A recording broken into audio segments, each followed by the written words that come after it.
Hey everybody, it's April, and today I want to encourage you not to let the holidays throw you off track. So I'm going to get started on forearms and then switch around a little bit. So if you're starting on forearms, wrap your hands around your biceps so you know you have the right distance. Bring your arms down in front of you. You can interlace your fingers if you like. I think that makes it easier. Pull your shoulders down your back, then lift your upper back, lift your chest, pull in your belly, come up on your toes, and then shift your weight, something on my stopwatch, forward slightly. The timer has begun. And then do everything again. Press into the floor again, separate your shoulders again, pulling in your belly, tightening up your glutes, pressing heels back. So again, you're making that nice long line with everything activated. So maybe you have your camera on near you. You don't have to record yourself, just have it on so you can see what your plank looks like. And then you just have to keep reminding yourself, press into the floor, separate your shoulders, pull in your belly. I'm telling you right now, we're at 39 seconds, that if you don't think about it, your plank will begin to fall apart. So you do have to focus and concentrate and keep everything activated. And you know, that makes it somewhat of a meditation. You know, that's one of the great things about meditating is it's taking your mind off. You're focusing, you're actually trying not to focus. 1 minute, I'm gonna switch to my hands. But anytime you're focusing on what you're doing and you're not thinking about your grocery list or what you have to do later in the day or how much stuff you have to get done, it's a little bit of a meditation. So if you're really focused on your plank, you are meditating. And boy, I didn't mean to talk about that at all. I meant to talk about the holidays. So, but that's okay. It's all right to get off track a little bit. So, you know, something that happens after the holidays. So I'll use myself as an example. We're at 134, by the way. I haven't planked since last Friday. And that wasn't a 5-minute plank. That was my little run Rudolph plank, which actually is very cardiovascular, I will tell you. If you haven't watched that one, go back and watch it and then maybe try it. It's a lot. So, but I could say, well, you know, I didn't plank Friday or Saturday or Sunday or Monday because today is Tuesday. And, we're at 2 minutes. I'm going to switch to forearms and lift a leg.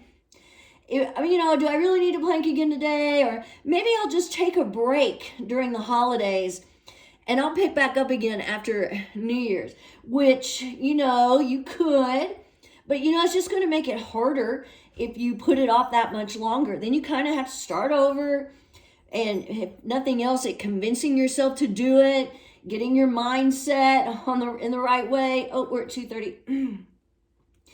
And then also the bad thing is if you convince yourself not to plank or work out, whatever kind of workout you do, then you're probably going to overeat and overdrink.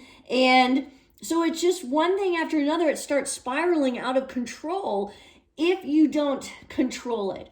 And so that's why you have to make sure you don't let the holidays let everything spin out of control. We're at 3 minutes. I'm going to switch to side plank.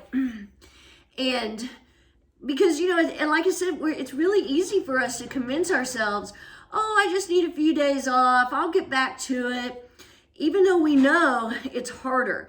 When you take off a few days without reason, you know, sometimes we have a good reason. We're sick or we have an injury. Certainly you have to take off when that happens.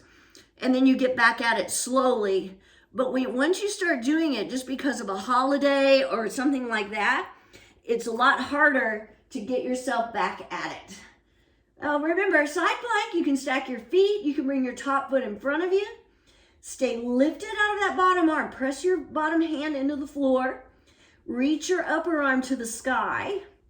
Press the sole of your bottom foot toward the floor.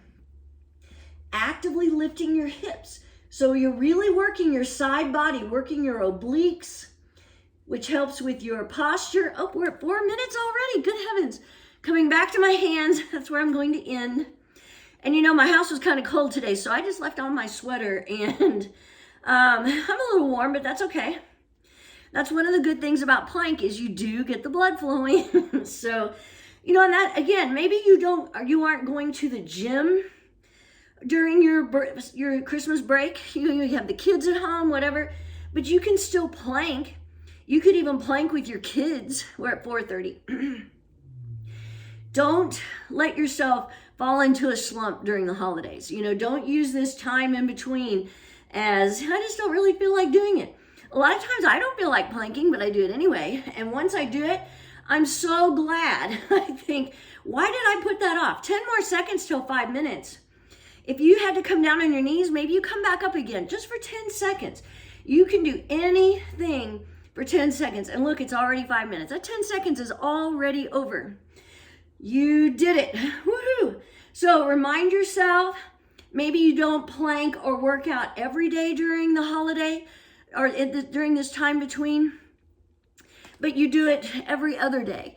Do something though. Don't just let yourself use the holidays as an excuse. We're always looking for excuses. I think it's just in the way we're made up. Have a great day. See ya.